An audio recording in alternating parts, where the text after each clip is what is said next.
Señores, buenas tardes. Me quito la mascarilla ahora. Como hacen los cubanos, la televisión cubana es así. Y a mí me gusta porque los comentaristas, los que presentan los programas, sea la clase que sea, de artistas, de noticias, de política, comienzan con la mascarilla, entonces se la quitan. Eso es para dar el ejemplo de que use la mascarilla. Ok, y cuando terminemos vuelvo y me la pongo. Positividad del COVID pasa del 1,47% al 5,36% en República Dominicana, dice el Nacional de esta tarde, según anunció el Ministerio de Salud Pública. O sea que subió otra vez la positividad. Esta tarde nosotros vamos a hablar de economía. Está con nosotros el profesor Antonio Siriaco, quien es vicedecano de la Facultad de Economía de la UAS, de la Universidad Autónoma de Santo Domingo. Profesor, muchísimas gracias. Doña Consuelo, siempre es un placer estar con usted en su hora. Ay, mi hora. Bueno, profesor, usted sabe muy bien que cuando hay estos temas nacionales, uno pues recurre a usted. Claro. Esta noche va a hablar el presidente de la República y va a presentar el resultado de su año de gobierno, excelente como corresponde, 16 de agosto, pero por lo que hubo va a ser esta noche miércoles. Yo comenté esta mañana en otro programa, en Sol de la Mañana, por cierto, que estábamos, que era una pena que se hubiese anunciado justamente hoy la reforma fiscal, porque eso le ha quitado protagonismo al discurso del presidente. O sea, todos nos hemos pasado la mañana hablando y todos los invitados, mire cómo estoy yo con usted, claro, hablando de la reforma fiscal. O sea, se ha trasladado, no es que se ha perdido interés, pero se ha trasladado el interés hacia ese anuncio que hizo el ministro de Economía sobre la reforma fiscal, de que prácticamente ya la van a presentar el mes que viene. Profesor, usted había dado unas declaraciones en septiembre, que las tengo, claro, donde usted hablaba sobre que no debía haberse hecho anuncios de reforma fiscal, por lo menos desde septiembre, claro, claro, por la situación económica. ¿Qué usted opina ahora sobre ese anuncio de reforma fiscal? Mire, doña Consuelo, yo todavía mantengo la posición de que hay que tener mucho cuidado con el tema de la reforma fiscal. Incluso en la forma que el ministro de Economía, Planificación y Desarrollo lo anunció, que habló incluso de gravar alimentos. Yo creo que eso asusta a la población dominicana y no contribuye precisamente a la construcción de un relato para que en un futuro se pueda hacer una reforma fiscal quizás en la magnitud que se requiere. Yo creo que todavía la economía dominicana, a pesar de que es una economía que se ha recuperado, pero que la recuperación no es plena. ¿Y por qué lo digo, doña Consuelo?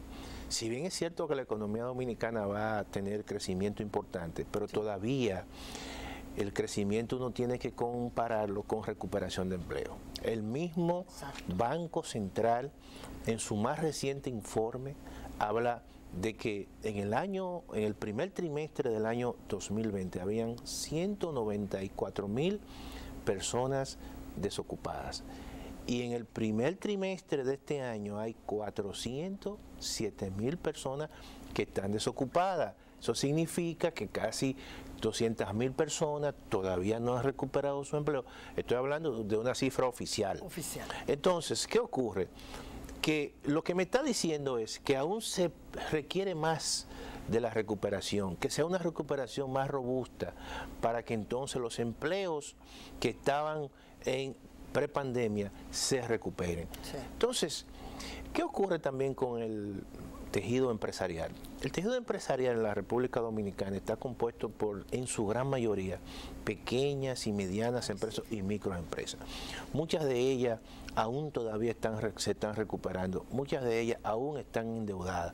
Entonces yo creo que la República Dominicana debería esperar un poco más. Yo siempre planteé que aquí se debió de comenzar a discutir la reforma en el 2022 y que se aplique en el 2023. Eso fue el planteamiento que yo hice. Y yo lo dije por lo siguiente. Yo dije, miren, en el año 2021 nosotros nos veremos como economía muy beneficiados por el crecimiento y los apoyos que se le están dando a muchos dominicanos en los Estados Unidos. Y eso se ha visto. Ha habido una especie de incremento extraordinario de la remesa en más de un 43%, incluso de tal forma, doña Consuelo, que las reservas que tiene el Banco Central de 12.000 millones de dólares, la mitad de esas reservas son explicadas por el incremento de la remesa, que son más de 6.000 millones de dólares. Entonces, hay otro anuncio que quizá la gente ha pasado desapercibido. Recientemente el Congreso norteamericano le aprobó al presidente Biden un plan billonario de inversiones, de infraestructura. Eso va a beneficiar también a la República Dominicana en los meses posteriores. Incluso las exportaciones de zonas francas en la República Dominicana se han recuperado y están incluso por encima ya del nivel prepandémico. De manera que todo eso son elementos que van a seguir impulsando el crecimiento de la economía dominicana y vamos a esperar que esté más consolidado la recuperación, porque, por ejemplo, lo que planteó el ministro de Economía, Planificación y Desarrollo es, bueno, es cierto, vamos a hacer una reforma sobre la base del principio del que más tenga, que más pague. Una reforma progresiva. Eso está bien, vamos a gravar el patrimonio, perfecto, pero dice, vamos a ampliar la base. La base del ITEVIS. Entonces, cuando se dice que ampliemos la base, porque va a haber una reducción de la tasa, pero ¿cuál es la base que se puede ampliar? Salud. Yo pienso que no se puede grabar la salud. Medicamentos, educación. Están carísimos. Pero alimentos. Ojo, con eso, yo pienso que en caso de que el gobierno pueda hacer algún tipo de reforma, yo le llamaría un arreglo fiscal que sea de baja intensidad. Que si el gobierno tiene un déficit de este año de 4.1, que por lo menos se pueda agenciar quizás 110.000, 115.000 millones y que el déficit lo reduzca básicamente al déficit que tuvo prepandemia, es decir, de 2.1, 2%. ¿Por qué? Porque aquí se ha planteado un tipo de reforma que el gobierno tiene que buscar 200.000 millones, 250.000 millones. Y yo digo, no, señores, yo pienso que aquí no están las condiciones para que... ¿Y cuáles serían los sectores que se van a agravar? ¿Cuál sería el monto? Eso es mucho para una situación todavía que no sabemos, doña Consuelo. Porque mire, yo le voy a decir lo siguiente. Aquí es cierto que ha habido una especie de contención de la pandemia, pero no hemos salido todavía. Pero ya ahora mismo está diciendo que volvió a subir el índice de positividad. Entonces no hemos salido. Nosotros aquí estamos apostando a una reapertura del turismo, perfecto, pero todavía no tenemos una variante que está en Estados Unidos, la variante Delta, y está en otros países que tiene una tasa de contagio mucho mayor que las tradicionales. Entonces, todos esos son elementos que yo creo que nosotros debe ameritar un cuidado. Pero ¿usted cree entonces, profesor, escúcheme, usted cree... Yo no quiero poner en boca suya lo que es un criterio que yo estoy utilizando, que es muy personal mío, pero fue inoportuna avisar con un discurso del presidente sobre sus logros, sobre el año. No, yo creo... No debió haberse planteado ahora, pero ni siquiera no solamente plantearse, que atemoriza eso. Mire cómo estamos todos hablando de la a mí me llamó la atención, yo lo digo porque yo creo que el ministro, el profesor Miguel Seara Jatón, es una persona prudente, ¿no? Prudente, claro, y está haciendo y diciendo cosas interesantes para cualquier reforma que se vaya a hacer cuando se vaya a hacer, que es los que más tienen que pagar más, hay que defender a los que menos tienen. Perfecto. O sea, lo que Miguel está planteando, lo que el ministro está planteando, tiene mucha validez en términos sociales. Y yo pienso que le faltó, en vez de decir, bueno, vamos a grabar los alimentos, eso no es bueno. Lo que debió decir, canasta de los pobres es intocable. Es intocable. Eso sí yo creo que debe ser parte de una gran reforma. Y mire por qué, doña Consuelo. Sí. Mire, la inflación de alimentos que se está viviendo, Ay, sí. Solamente por eso que el gobierno tuvo que acelerar un pacto de un incremento de salario, el salario mínimo, que por cierto hay que decirlo, ese salario, el salario mínimo más alto, 21.000 pesos, no cubre el coste de la canasta básica del más pobre, sí, que son 22.638 pesos. Entonces, todo tipo de reforma fiscal, por más que ustedes vean, siempre implica incremento de precios. Sí.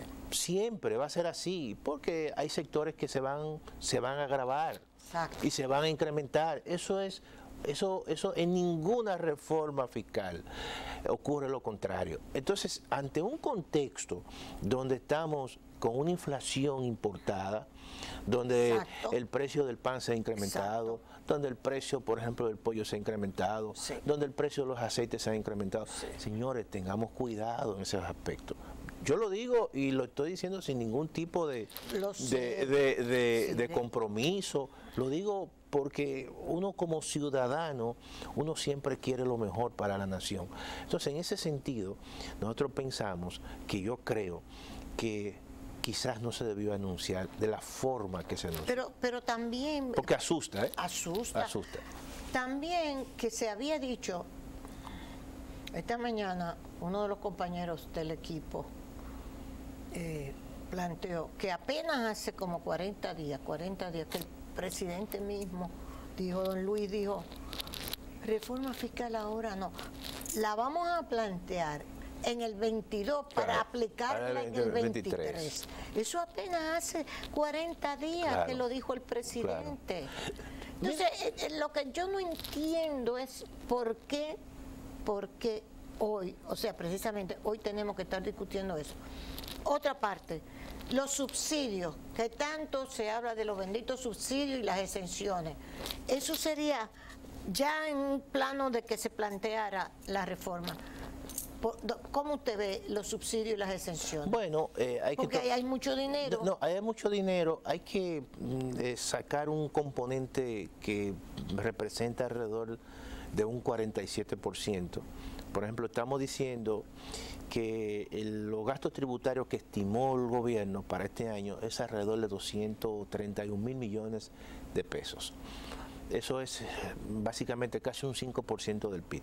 Ahora, de esos 231.000 millones de pesos, el 47% son subsidios para la luz, energía eléctrica, salud, o sea, medicamentos, educación y alimentos. Entonces, todo lo demás, ese 56%, entonces es el que el gobierno tiene que buscar dónde va a disminuir, porque lo otro no lo puede tocar. No lo puede tocar. Si lo tocas, hay incremento en los precios de los bienes eléctricos, servicios eléctricos, alimentos, medicamentos, entonces eso no puede tocar.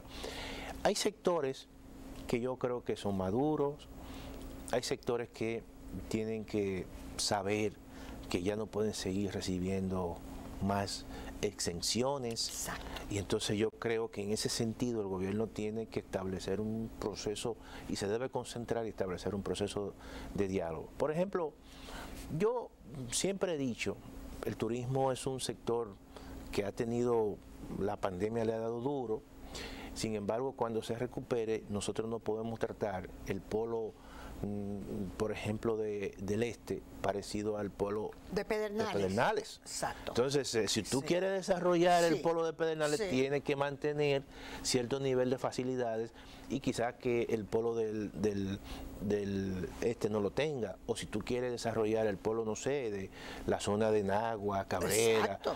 Todo eso hay que comenzar a diferenciar aquellos que necesitan y aquellos que no necesitan. Por eso es que tiene que ser un esfuerzo fino, un esfuerzo concertado, pero también con decisión. Profesor, pero qué difícil que uno mismo decir, sí, yo ya no acepto que no me den tantas exenciones. No, mire, doña Consuela, ¿qué ocurre con esto? Es cierto, se habló de una convocatoria en el Consejo Económico y Social. No ha llegado. Que no ha llegado. Hay cada que quien, eso me extraña también. Yo creo que también el gobierno podría también estar midiendo la reacción de la gente. O sea, que Seara dijera eso para ver ver la reacción de la gente, porque, ¿verdad? Yo lo encontré inoportuno desde mi punto de vista. Exacto. Pero hay que ver. Ahora, si es una realidad, si eso va al Consejo Económico y Social, el gobierno tendrá que llevar un planteamiento claro para que ese planteamiento se discuta, porque ahí, como usted decía, todos los grupos van a llevar su posición, sus intereses. Y nadie quiere que le quiten algún tipo de beneficio que, por lo menos, y lo va a justificar en cierta manera. Ahora, yo lo que creo es que hay sectores, y eso es así, que le ha ido bien también en la pandemia. Eso es verdad, muy bien. Muy bien, entonces esos sectores tienen que saber que también necesitan un sacrificio y también debe haber una decisión del gobierno. Porque déjeme decir lo siguiente, el tema de la reforma fiscal no es un tema puramente económico, es un tema político. Cuando uno observa la reforma del año 1992, guardando la distancia. ¿Y por qué es que se menciona tanto esa reforma del 92? Bueno, lo que pasa es que fue la reforma hasta ahora más exitosa. La más exitosa. Sí. Uno puede decir que el doctor Balaguer, no, pero el doctor Balaguer evidentemente dijo que si se quería reforma, que no fuera al Congreso, porque si no, de repente eso dura el sueño eterno. Sí. Claro, las cosas han cambiado, hoy tenemos un Consejo Económico y Social, hay una Constitución del 2010, pero el gobierno tiene que asumir un relato con fuerza para impulsar lo que él considere que es importante y que es necesario. Porque las reformas que se hicieron, que se puede decir de primera generación, reforma al Código Tributario, reforma arancelaria, reforma al Código de Trabajo, todo eso le dio un impulso muy importante y gran parte del crecimiento de la economía que se dio en los años 90 fue fruto precisamente de esa reforma. Sí, eso hay que decirlo, que todavía está vigente. El código, que es el Código Tributario, es el Código del 92. Todavía el Código de Trabajo es el Código del 92. Y gran parte del Código Arancelario, que se modificó obviamente con los tratados de libre comercio, también fue de esos años. Exacto. Pero hubo una decisión política. Política. Pero así, y hay que ver costo-beneficio en términos políticos. Vámonos ahora a otro de los puntos espinosos. Y no para este gobierno, para todos los gobiernos, porque a Balaguer le dijeron que se endeudaba, a Jorge Blanco le dijeron que se endeudaba, a Hipólito le dijeron que se endeudaba, a Danilo, a Leonel, a Danilo, a todos ustedes se endeudan y la deuda. Y le decían ahora el último gobierno, el de Danilo, la deuda. Y tenemos a también fijándonos en el endeudamiento. El ministro dijo, no es los 14.000 millones, es menos, por tales y tales razones. ¿Cómo usted ve lo del endeudamiento y lo que eso significa en el PIB?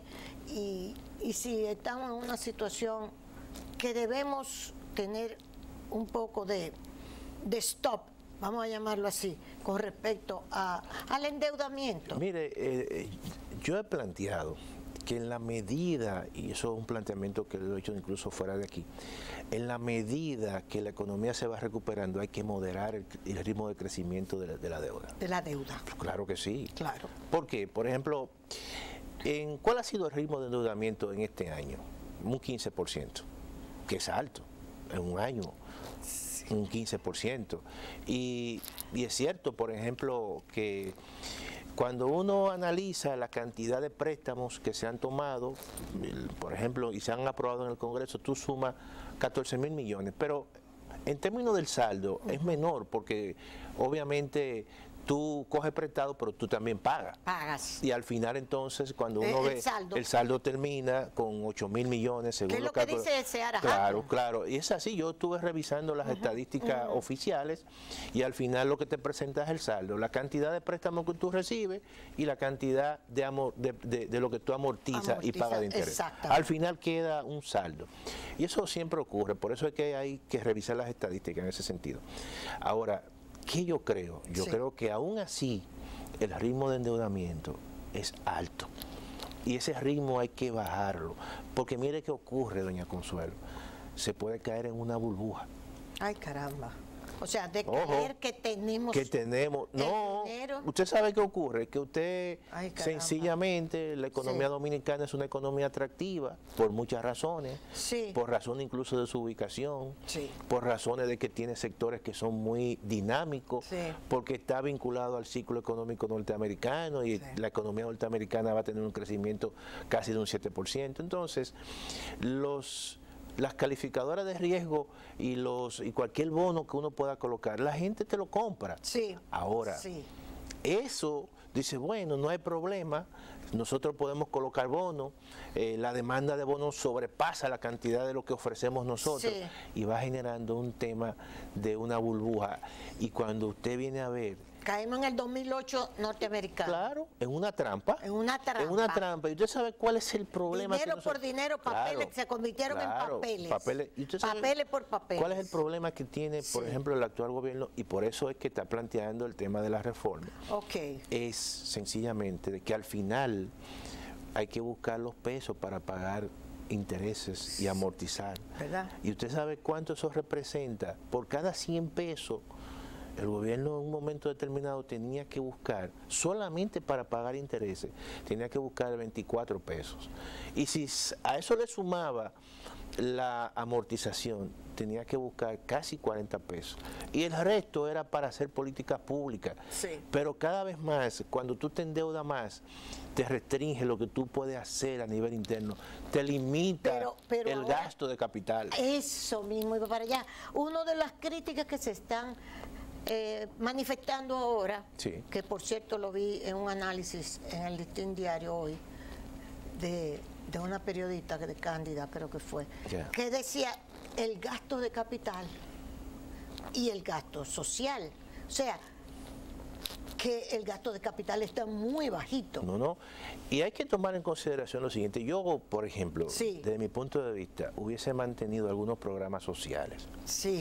Eso es uno. En segundo lugar, mire, la composición del presupuesto hay que cambiarla totalmente. ¿Cómo así? Por ejemplo, aquí se está gastando el 95% en gasto corriente, el 5% en gasto de capital. El gasto corriente, el 95%. Eso quiere decir programas sociales, ayudas. Todo, pago de nómina, y para aumentar la capacidad productiva del país. Eso según la ejecución. La capacidad de hacer carretera, construir, gasto por ejemplo, de capital. Balaguer, por ejemplo, y escúchame que lo lleve por de Balaguer, pero...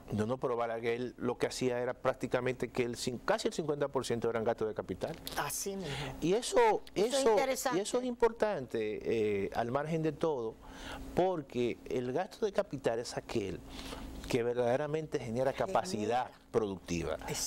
Además, te vincula muchísimo con el sector privado, te sirve como encadenamiento con otros sectores importantes y además te genera un empleo, también un empleo productivo. No es lo mismo que yo nombre una persona en un puesto tal, o que ese empleo se genere sobre la base de una obra que yo estoy construyendo. Entonces, eso es un empleo productivo, porque eso mejora la eficiencia de la economía. Entonces, nosotros tenemos que cambiar esa lógica. Luego viene el gobierno del PLD y esa lógica cambia. Y entonces dice, bueno, vamos a gastar no el 50, sino el 15. Y el capital, el 85 en gasto corriente. Eso se mantuvo hasta el 2020 y luego entonces cambia esa lógica. Yo no sé si es por un proceso de aprendizaje, quizá por el hecho mismo que el partido... ¿O de clientelismo? No, yo creo que también es un tema de un temor a la aplicación de la ley 340-06 de contratación, licitación y compras públicas. Claro. Es lo que yo creo. Sí. O un proceso de aprendizaje. Pero el caso es que pero eso tiene que cambiar esa proporción. Gasto corriente, gasto de capital. Eso representa alrededor, con respecto al PIB, menos del 1%. Eso no es nada. Como gasto de capital, menos del 1%, claro, gasto de capital, terrible. Eso es terrible. Entonces, yo creo que así no se puede seguir adelante. A lo mejor quizás eso cambie en un futuro, pero hasta ahora, en lo que uno ve en la ejecución presupuestaria, eso tiene esa parte. Profesor, yo le voy a hacer una pregunta muy teórica, indudablemente. Sí. Hay una diferencia entre una reforma tributaria y una reforma fiscal. Claro. ¿Cuál es esa diferencia? Qué bueno que tú haces la pregunta, Consuelo, porque la reforma fiscal toma en cuenta no solamente el tema de los impuestos, cómo el Estado va a recaudar, cómo va a buscar los recursos necesarios, qué tipo de impuestos va a gravar, sino también mira por el lado del gasto. Dice, ¿cómo yo gasto? Sí. ¿Qué tipo de gasto yo voy a priorizar? Voy a mejorar la calidad del gasto. Lo mismo que estamos hablando. Claro, entonces es como quien dice, ver a la moneda en sus dos vertientes, sí, cara y cruz a la vez. Sí. Pero sí lo que me entra y lo que me saco. Claro, entonces, ahora, si solamente nos concentramos en una reforma tributaria, sencillamente me estoy concentrando en lo que me entra. Ay, sí. ¿Verdad? ¿Cómo yo consigo? ¿Cómo yo? ¿Qué tipo de impuestos? Los tributos. Si pongo un tributo, claro, si quito, si... Y tradicionalmente eso es lo que se ha hecho aquí. Eso mismo quería yo preguntar. Eso es lo que se ha hecho. Tradicionalmente aquí lo que se han hecho son reformas tributarias, pero no se mira la otra pata, el otro componente de la moneda. Dice, bueno, ¿cómo lo vamos a gastar? Sí. ¿Qué tipo de gasto? Vamos a priorizar el gasto de capital. Exacto. Vamos a priorizar el gasto corriente. Y algo muy importante, cuando el presidente Balaguer tomó la decisión de asumir esa reforma fiscal, o tributaria en este caso, sí, lo que dijo, bueno, es verdad que tiene un impacto político, un coste político, pero vio más el beneficio político porque dijo, me van a entrar una cantidad importante de recursos, yo voy a tener recursos para traducir eso en más obra de capital. Exactamente. Entonces, eso es una visión importante. Por eso es que también hay que ver el tema de la deuda en términos de cómo yo voy a utilizar esa deuda. Yo me puedo endeudar, es cierto, pero si yo esa deuda, que es un pasivo, la transformo en un activo, la invierto en recursos, en gasto de capital, entonces yo creo que... Y si yo la invierto en los bonos, simplemente, bueno, tengo que pagar entonces los intereses y todo eso. Ya en el caso de los bonos... Porque yo estaba oyendo un comentario, profesor, en el sentido de que, a pesar de que la cantidad de dinero que el gobierno ha llevado a la economía, o sea, que ha puesto en disposición incluso de sectores productivos, según dicen que a veces han cogido ese dinero para transformarlo solamente en bonos, en papeles, vamos a llamarlo así, y no en algo verdaderamente productivo. ¿Usted cree que eso, lo que ocurre es lo siguiente, los intermediarios que le correspondería llevar ese dinero a los sectores productivos? Hay que tener cuidado en el caso de los bonos. Por ejemplo, yo creo que si el gobierno se sigue endeudando, supongamos, tiene que ser en esta coyuntura con organismos multilaterales. Y le voy a explicar lo de los bonos. ¿Usted está hablando de BID? Sí, BID.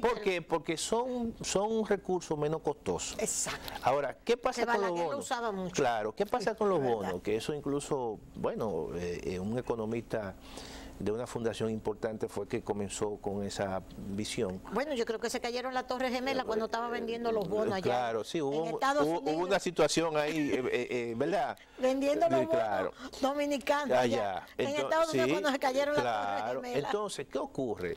Los bonos, que es mucho más costoso ese endeudamiento que la parte multilateral con organismo multilateral, pero tiene la facilidad de que el dinero le entra y usted puede usarlo para lo que usted quiera. Sí. Entonces, generalmente esos recursos van a apoyo presupuestario. y eso es lo que usted se refiere, entonces van a apoyo presupuestario, usted puede pagar deuda. Sí. Tomar deuda y entonces pagar deuda. Sí. Deudas internas, por ejemplo, él entra en los bonos y yo le debo a suplidores, yo le pago a suplidores. Y eso, en cierta manera, no es un buen uso de los recursos. O sea, cuando usted toma recursos y coloca bonos que sabe que son, se va a endeudar con acreedores, con gente que usted no conoce. Porque el gran problema cuando tú entras en un proceso de impago, bueno, tú tienes oficinas en los Estados Unidos de abogados que compran esos bonos y después te comienzan a presionar, y le pasó a Argentina con los famosos bonos buitres. Así es. Entonces, y a nosotros nos pasó que tuvimos que entregar hasta las aduanas. Claro. Exacto, o sea, eso pasó históricamente, claro. Entonces, esa situación nosotros tenemos que tener mucho cuidado. Sí. Por eso yo digo, ojo con el endeudamiento. Sí. Hay que ver para qué se toma el endeudamiento y qué tipo de endeudamiento se toma. Entonces, todo eso hay que analizarlo. Sí.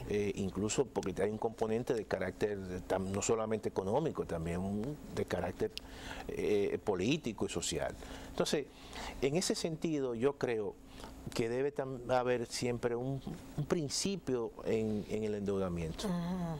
¿Qué tipo de deuda? Una filosofía del endeudamiento. No, así es. Sí, es cierto. Porque si no, entonces dígame usted, caemos en un proceso, como yo siempre he dicho, ¿verdad? De burbuja. Pensamos que todo va bien, pensamos que no viene ningún tipo de situación que va a alterar la economía, y cuando uno se infla y explota, entonces ahí viene el problema de la crisis. Finalmente, entonces, profesor, el crecimiento, ¿cómo usted ve la posibilidad de crecimiento? Yo estuve con la familia en un resort en Punta Cana, dicho sea de paso, que nos trataron muy bien, muy lindo, muy organizado, mucho protocolo y había muchos extranjeros, incluso muchos argentinos. Había dominicanos, muchos dominicanos que viven en Estados Unidos, que vienen. Sí. Pero estaba todo muy bien. Quiero decir, nos sentíamos con seguridad, nos sentíamos bien, no había una situación de uno sentirse incómodo, incluso en el sitio del comedor, perfecto. Esto contribuye para nosotros, eso es importante. Claro. ¿Usted cree que esto, más sumando lo otro y sumando lo otro, nos va a ir, vamos a crecer cuánto? ¿Cómo usted ve ese crecimiento? Yo creo que la mejor política económica, doña Consuelo, es la política de la vacunación. Sí. La vacuna. Esa es la mejor política económica, es la vacuna. Sí. Déjeme decirle que toda esa apertura y ese sentimiento que uno, ¿verdad?, sintió, usted lo... Sí. Es porque se sentía segura, porque usted se vacunó y se han vacunado los demás. Yo me puse las 3, para que lo sepa. Igualmente. Yo y mi familia tenemos 3. Yo me puse las 3 también. Sí. Entonces, y si hay una cuarta también me la pongo. Claro, entonces eso ha permitido que muchas actividades que estaban cerradas y sectores que estaban cerrados se reabran.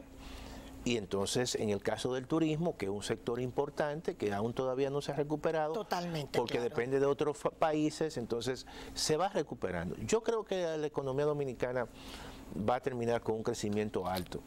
Ahora, yo siempre he dicho que lo importante es, señores, vamos a traducir ese crecimiento en desarrollar, mejorar las condiciones de vida de la gente, en hacer que el crecimiento sea inclusivo. Y además... Eso es una de las recomendaciones de la CEPAL, ese desarrollo inclusivo. Ellos están insistiendo mucho en eso. Porque a veces el desarrollo se queda solamente en los sectores más altos. El desarrollo, el crecimiento no se reparte.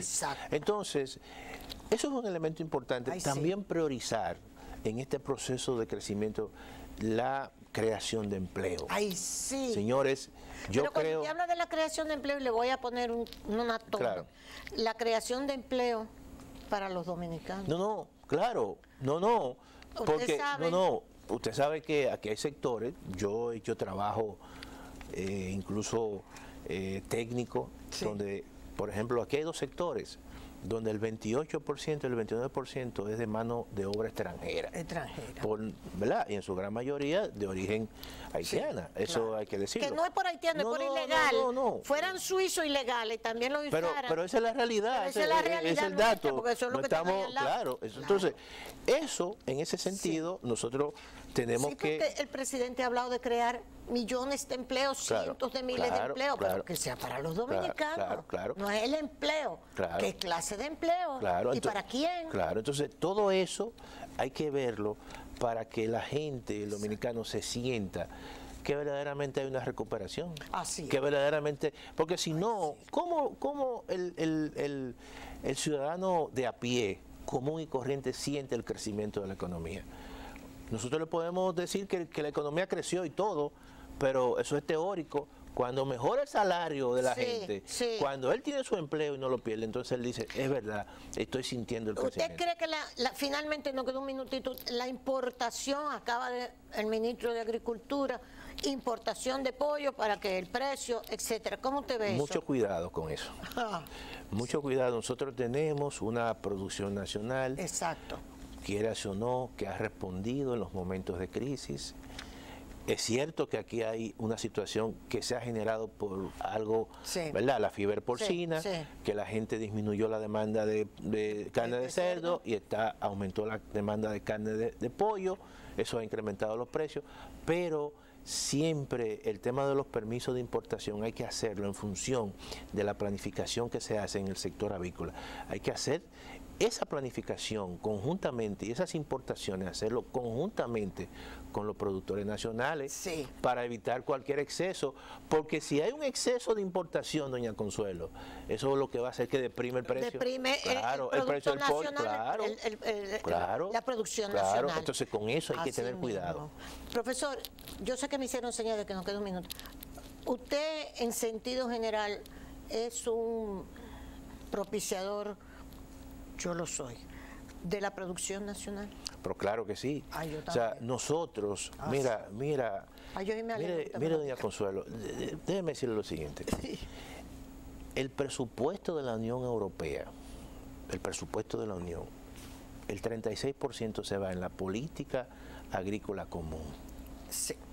Oiga bien, la gente cree que se va en la agricultura, se va en la producción nacional, y los norteamericanos, en la famosa ley de desarrollo agrícola, que siempre lo hacen por 5 o 6 años, siempre dedican entre 10.000 y 11.000 millones de dólares para apoyar su producción nacional.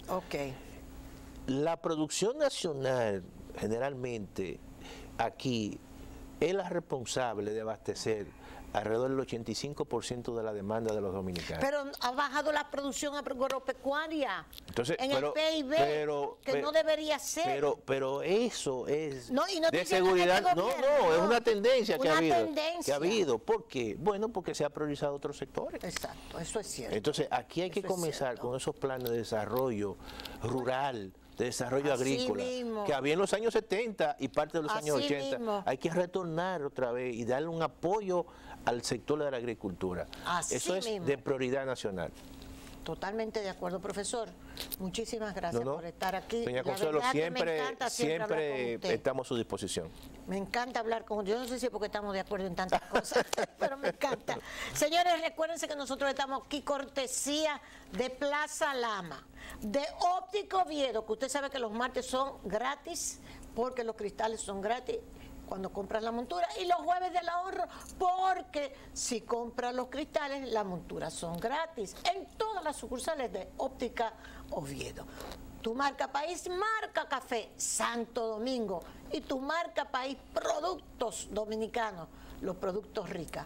Nos vemos mañana, muchísimas gracias. Ya por fin me volví a estrenar con el profesor aquí en el set. Gracias a todos estos chicos y chicas que están. Ay, pero qué bueno que mira, son los mismos de cuando yo no estaba aquí ya, o cuando yo me fui. Qué bueno verlos a todos. Nos vemos mañana, si Dios quiere. Vamos a oír el discurso del presidente. Presidente, sí, quite alguna gente, por favor, quítela. Vamos a ver. Bye bye.